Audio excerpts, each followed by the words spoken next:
दूर एक शहर में एक धनी सेठ रहता था। उसका एक लड़का था चिंटू। चिंटू अपने पिता से गाँव जाने के लिए कहता है।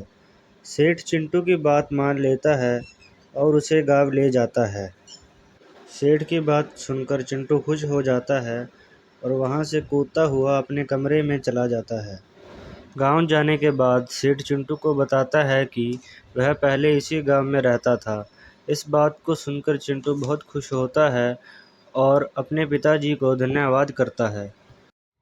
तभी चिंटू की चाची वहाँ आती है और उन्हें घर चलने के लिए कहती है।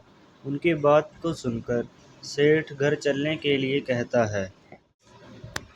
फिर चिंटू की चाची उन्हें गाँव घूमने के लिए कहती है।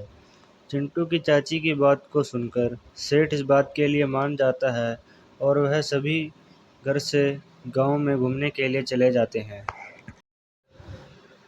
थोड़ी दूर चलने के बाद सेठ को एक सुंदर चिड़िया दिखाई देती है। सुंदर चिड़िया को सेठ देखकर सेठ चिंटू से कहता है कि अब ऐसी चिड़िया हमें देखने को नहीं मिलती।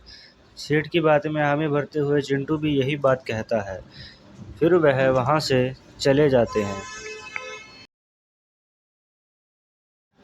फिर वह एक पेड़ की छाया में जाकर खड़े हो जाते हैं। कुछ देर वहाँ रुकने के बाद वह वहाँ से चले जाते हैं और एक अच्छी सी जगह देखकर वहाँ बैठ जाते हैं। कुछ देर वहाँ बैठने के बाद वह घर पहुँचते हैं, लेकिन घर पहुँचने में उन्हें रात हो जाती है। रात के सुनसान अंधेरे में वह घर पहुँचते ही सो जाते हैं। सुबह गाँव की सुबह देखकर सेठ चकाचौंध रह जाता है और कुछ देर नज़ारे लेने के बाद वह वहाँ से चला जाता है। चिंटू और सेठ दोनों एक नदी के किनारे बैठते हैं। वह अब रोज़ाना ऐसा ही करते थे। कुछ देर नदी के किनारे बैठते और फिर घर चले जाते।